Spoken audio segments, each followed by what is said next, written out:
What's up, guys? It's the Do-Ho-Hosa. You get it because I'm Santa. Ho ho ho. And I have emeralds. Here's your gift. Here, catch. Catch. That's your gift. That's your gift for Christmas. Well, actually, no. You've been a bad boy. Here, take some coal. You get some coal for Christmas. And we're back here on the Dozacraft SMP server. So I'm still here. I'm still here. We just ended yesterday's video, and I'm still here.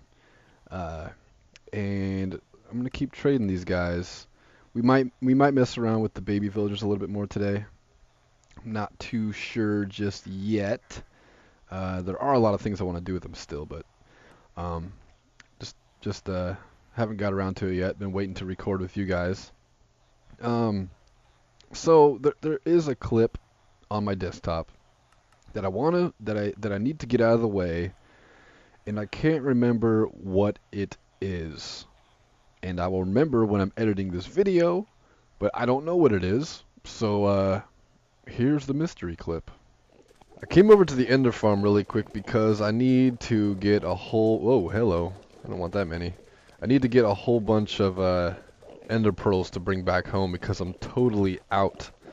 And I also got to start building those bridges over there so I can get around easier. Somebody's put this stuff away. But I came here and I noticed... because Grutz had built these shops up here, and I noticed Grutz's shop is now open. And what does this say? 1 diamond for any item. Place payments in this chest. And the shovel has a special offer. Items in this chest, buy one get one free. So for hoes and shovels, it's buy one get one free. But I don't really need that. But since it's only 1 item, I mean 1 diamond for 1 item. So it costs 24 diamonds to make 1 full set of armor, any armor. So I'm gonna spend 4 diamonds, and I'm gonna save 20 diamonds basically. I know I'm gonna need a few helmets because what's the word? Repaired a lot of my armor, but my helmet was still expensive. Like I put in 2 diamonds and it said it was still expensive.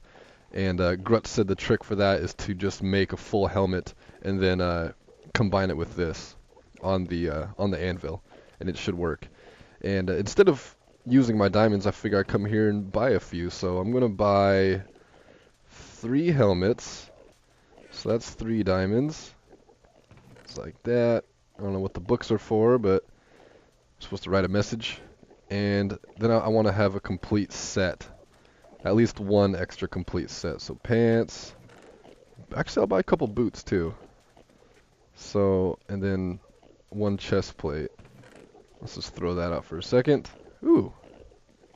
Not good enchantments. I would have taken those. Okay. So we got the 3 in there for the helmets. 1, 2, 3. Then 4, 5, 6, 7. So 4 more. 1, 2, 3, 4. That's right. Okay. Anything else I should get? You know what? I need to put some of these, I told Grutz needs to put an ATM machine up here. Like an ender chest for some quick cash. Let's just put these away. Put the pearls in there. Save a lot of room. I probably need to get some more pearls before I go back too.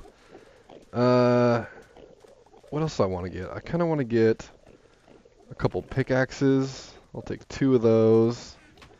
So that's 2 more diamonds. 1, 2. And anything else? How's my axe doing? My axe is okay. Shovel. Let me think. I might as well take 1 axe because I mean that's 3. Ooh, this has unbreaking on it too. I'll take that one. Cool. Okay. So here's another diamond. That brings the total to 10 diamonds spent. And man. Alright, I think that should be good for now. Yeah, that's fine. Huh? How do you like that? That was a cool mystery clip, wasn't it? No idea what it was. So hope you enjoyed. That was a great segue and a great closing for such a clip. Okay, so we're just gonna keep trading these guys. So we want the perfect blacksmith, right? And it's going to take quite a while to do it. So I'm not sure how long I'm going to be here. At the moment, for today, I think I'm just going to keep trading him until I run out of gas, until I just run out of things to trade him, or I just get bored of it. But hopefully we'll make some progress on it. It's going to be 28 trades, so it is definitely going to be a long time to get it. And I should actually probably turn this back on and get the breeding started.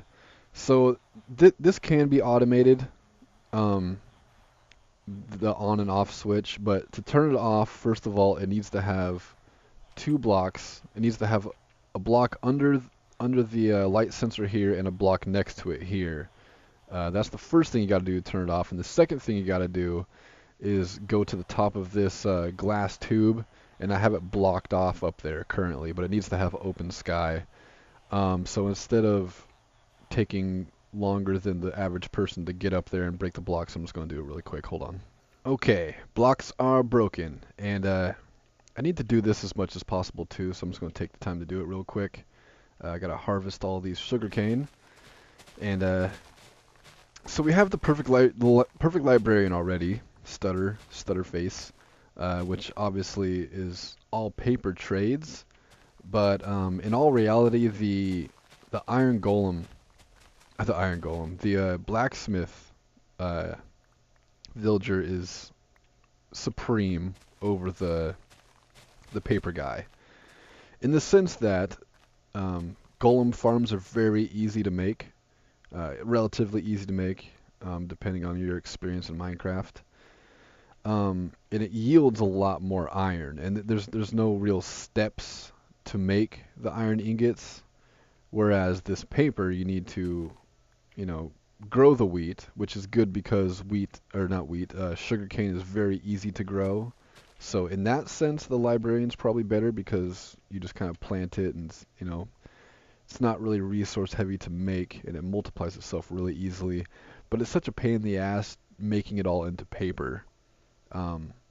So in that sense, I think the iron golem guy is a lot easier, because he usually only takes about 8 iron ingots for 1 emerald, whereas the librarian has like 24 or 25 paper for 1 emerald. So I think once we get this blacksmith guy, the emeralds should be rolling in. Right now, it's really easy to get lots of emeralds with just the paper. I've harvested a few times today, as you can see.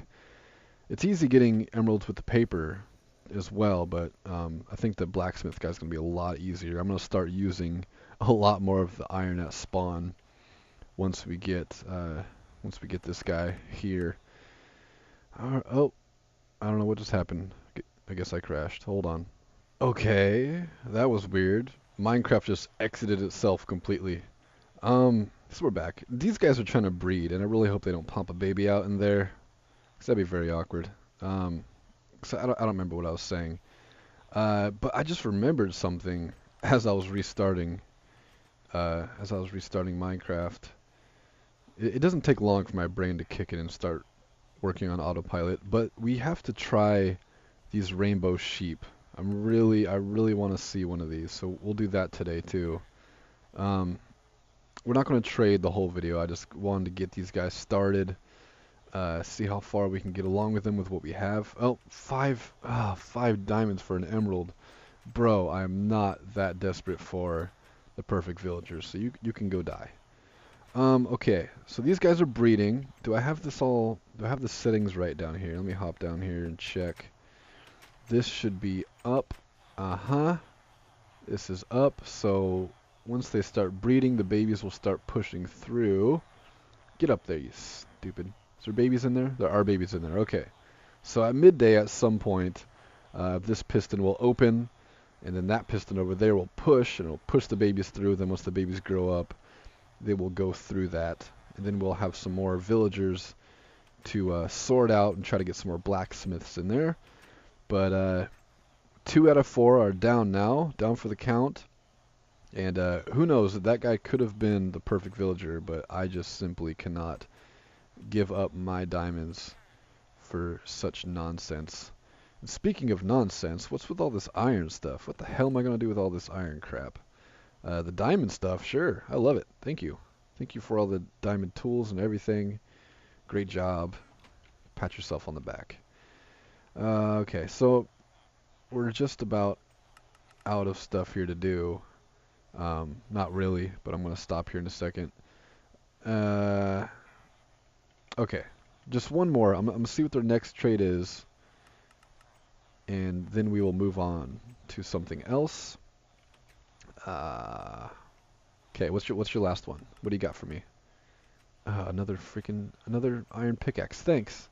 You guys just love giving me iron pickaxes, don't you? 28 trades. Holy crap. A diamond hoe. Perfect. That's exactly what I wanted for Christmas. Ho ho ho. Alright, put the stuff away. We'll put the emeralds in here. We'll put the coal in this one.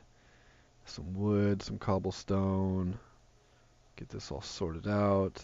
Put that in there. Actually, we'll put this one in this chest. And then we'll put... No, this crap does not go in there. Diamond and quartz in there for some reason. I'm not sure why I did that.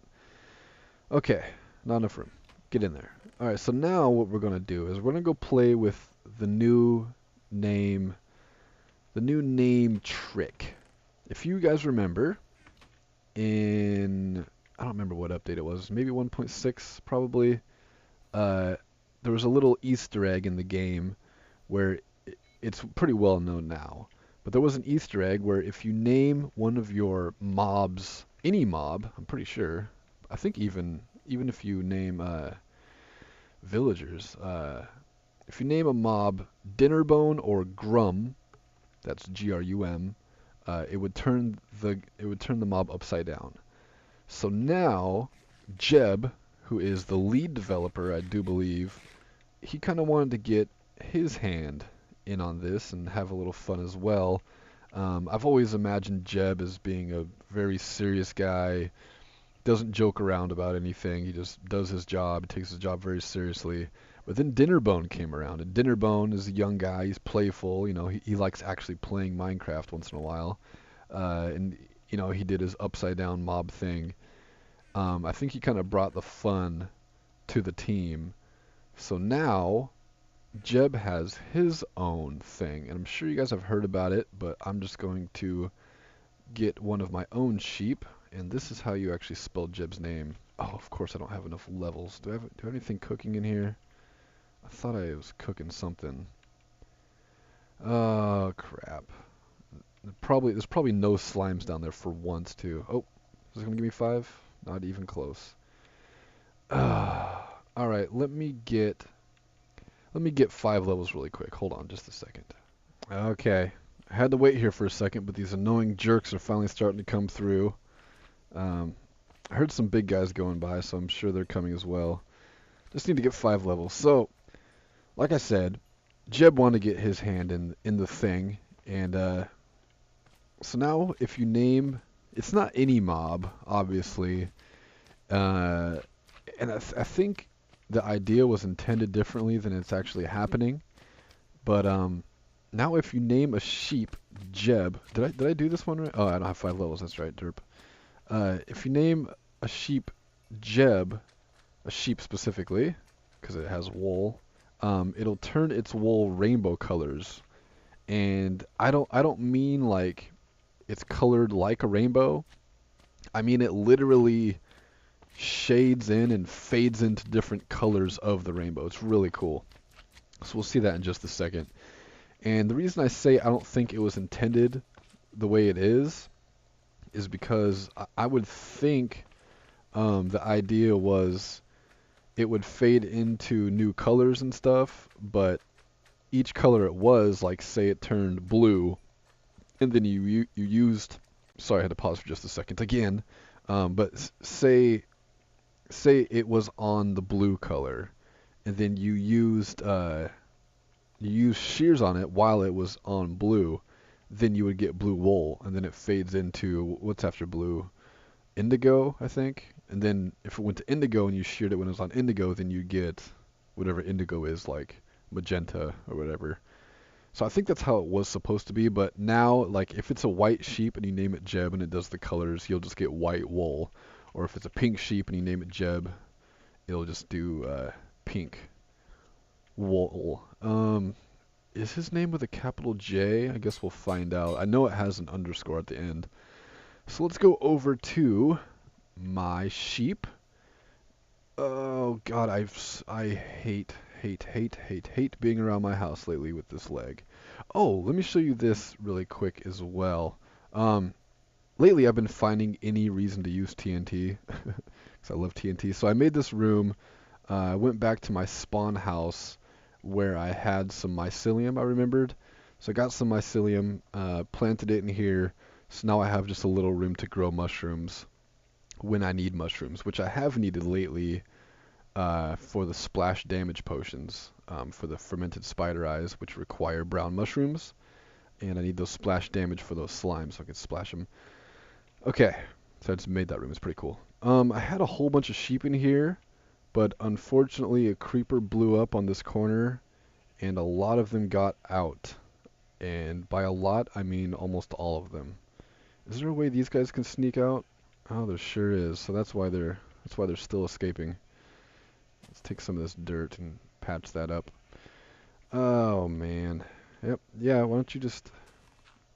There, jerks. Stay in there. So I'm gonna name one of these guys Jeb. I think it'll work. I don't know if it matters with I don't know if it's cap sensitive. Get on the freaking block. There we go. Okay, you sir, you are now Jeb. Crap. It has to be a lowercase j. Oh, dang it. Oh. This is the Doppelganger Jeb. Okay, that's fine. That's fine. I don't mind the name tags so much. I have more name tags than I use. So I've used 4 name tags in the past couple days. Let's get a new name tag and we'll name him again. Okay, we're back. Killed a few slimes, got some more levels, and got another one. This time with a lowercase j. It's not Gents, is it? I know his real name is Gents, but I'm pretty sure you have to name him Jeb. So there's the Doppelganger Jeb. And let's do this guy. Bam! There we go. Oh, look at that. Look at him changing colors. Don't walk away, man. Look at you. So now, if I had shears on me, I could show you, but if I sheared him, it would just be white wool. So that's cool. Cool little feature to have. Everybody wants their hand in the pot with the cool stuff. So maybe, actually, nah, I won't do it now. But I'm wondering if you name a mob Notch, if it'll do anything, because you figure Notch would be one of the first people to have some kind of feature like that. But alright, there's that. So there is one thing that I wasn't able to record because it was so laggy, but if you remember last week sometime, I actually put in a video of me mass breeding and killing my cows, and I got about 6 stacks of leather and meat each, and I've actually gone through all of the meat. I've been going through a lot of food lately, so I had to breed them up again, and I wasn't able to record, but I got this picture of how many cows were in there before I actually killed them. So here's this. And then before I killed them, I brought in 3 stacks of wheat, and I breeded them one more time, and I went through all 3 stacks. I didn't get a picture of that, but there was a ton of babies in there too. And then after the babies grew up, I killed all the adult cows after I breeded them. And then after the babies grew up, there was still a whole bunch of cows. Like, oh man, there's, yeah, a ton. So this is the loot I got, and I kept it all in a separate chest just so I could show you guys. Oh, I don't know why it's so laggy in my house, but check this out. Let's see here. Let's take all these out. That's all the steak that I got from one harvest, which is, let me count, 1, 2, 3, 4, 5, 6, 7, 8, 9, 10, 11, 12, 13, 14, 15 stacks of steak, and 1, 2, 3, 4, 5, 6, 7, 8, 9, 10, just over 10 stacks of leather. So that is pretty freaking good. Over double what I got last time. I have done this method of getting steak twice now, and both times it was not nearly as much as I breeded this time. I was actually living off rotten flesh for a long time, just because I was working on the designing that um, the villager place, and ran out of food. I ran out of steak, so I was just eating rotten flesh for a long time. Then every once in a while, every time I walked by the cow farm, I would breed them, and eventually just got so many cows in there that there was at least 350 cows, I would guess, in there. So it was pretty crazy, and I wanted to record it, but it the leg was just too bad. But got a lot of leather, got a lot of stuff, so that's good. It's always great to have leather, always great to have food, and I'm probably gonna have to make a new line of these. Oh no, that's fine. Okay, so let's move on to the next thing. I'm not sure what that'll be, but I'm gonna figure that out, and then I'll be back with you. I have figured it out, and of course it's starting to get dark, so we're probably gonna have to sleep first. Um, let's move the ice tray. I think that finally needs to happen. I have plenty of ice for now, but I've recently found myself actually using quite a bit of ice, so it would be a good idea to set up the ice tray on top of a mountain where we're going to need to. But first, let me sleep just for a second. Okay, rise and shine. All right, now let's get to work. Actually, I think I have some redstone stuff here I probably want to bring back. Repeaters? Do I have repeaters? Yes, I knew I brought them over here. I knew it. We're gonna need that. Oh, probably some sticky pistons.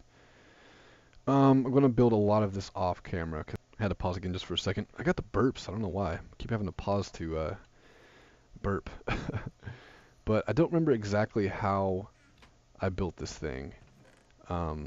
So it was kind of a freestyle kind of thing. I was just messing around one day. Pretty simple, I'm sure, but I just don't remember how I did it. This is the only time I've ever built an ice tray. But it works. Let me dig down underneath. I've never showed you guys the inside of this and how everything works, but I'll do that now. So the idea and the theory, which is in a fact, ice melts when it's close to like dirt blocks or solid blocks of some sort. So what I did was I have pistons underneath here that push up the dirt blocks.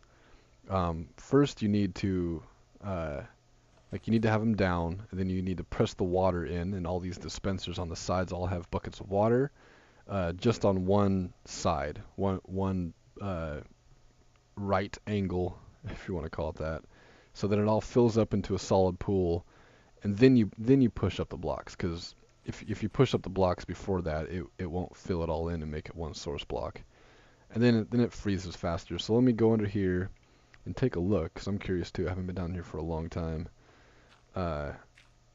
Should be very simple mechanics. Yeah, very simple. Just powering each of these blocks. So when you pull that lever, everything powers up. So it's time to tear all this stuff down. I thought that was going to pour water in.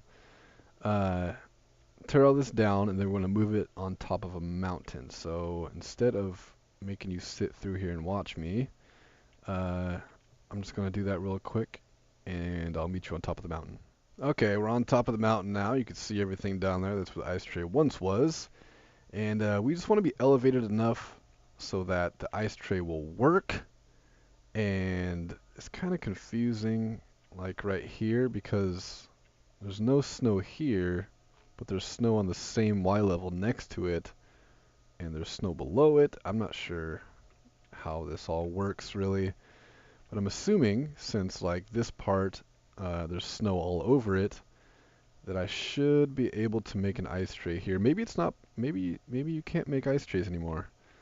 I don't know. We'll find out. So I need to flatten this out, and yeah, I just stripped the other one completely of all its components. There's still the shell, the skeleton of it there, and we'll tear that down eventually and probably extend the sugarcane farm to there. But I have some building blocks. I have 44 stone brick, and if that's not enough, then I brought some cobblestone. It doesn't got to be pretty. It doesn't got to be pretty or anything. So I'm gonna flatten this out. I'm gonna build everything. I'm gonna get it all done, and then we'll test on screen. And just like that, it's done. That's movie magic, people. Welcome to Hollywood. Okay, so this one is a little bit bigger than the other one, and I went through some trials, so I do have some ice on me. I went through some trial tests, but it's not really an official test. So this is going to be the official test, and I think buttons are a little bit different now, so we're going to have to try to, because it's going to dispense the water, so the bucket will be empty, and then we're going to have to try to get the water back in the buckets before it freezes in front of it. Otherwise, it'll just pop out an empty bucket. So here's the first test. First, we press the button, get the water going. Press the button. There goes the water. Press it again to suck some water back up to fill them. And it didn't work. What happened here? This bucket didn't go. Huh. I guess we're going to this one didn't go either. What's happening here? Oh. Okay, well I know why this one didn't go. Because it needs a block here. So it's hard to retest this stuff too, because once the water starts freezing, it gets really complicated. So I don't know why this one didn't go though. Or did it? Maybe it did. Let's see here. Let's grab some water from there. All those went off. That's good. So what the hell? Pick up the fucking water. There we go. So I think it was only this one that didn't work, maybe. There we go. So then it freezes. And I think this one is a little bit bigger because the pistons are different, and I'll show you. So press this, and all the pistons go up.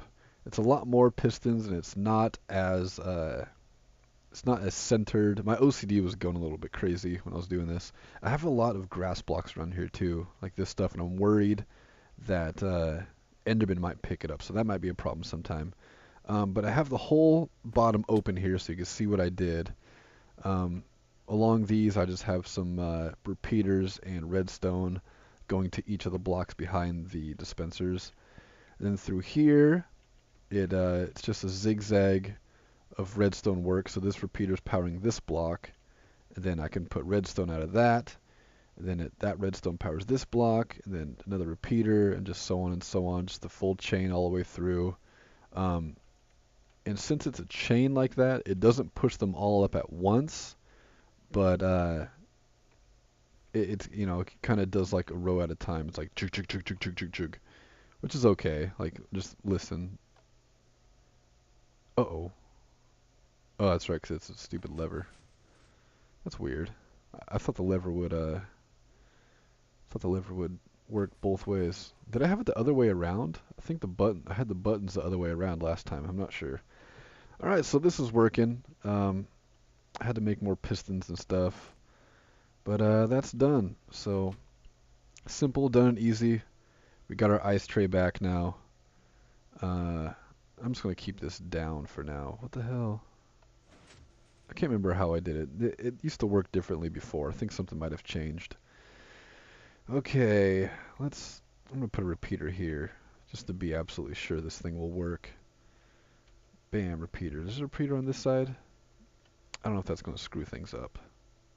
It shouldn't. It shouldn't. I'm not going to test it now because then I'll lose a bunch of buckets and have to put them all back in. That's a pain in the ass. This might need revising, like I said. But anyways, that's going to be it for today. I apologize for the past couple videos. They've been kind of slow and kind of painful to make, and I've been kind of a dull commentator.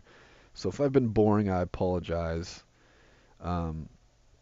But that's just how it is sometimes. I just have some of those days. I just want to record. I want an update video, It doesn't always work out perfectly. So I'm going to fill this in and move this and probably extend these sugarcane out a little bit more. And I will see you guys in the next episode. So thank you guys for watching. Click those annotations. They tell you what to do. Leave a comment below. Subscribe if you haven't. Leave a like on the video. It lets me know that you care about me and my hobby here. So I'll see you guys next time. Love, peace, and chicken grease. Peace the fuck. out.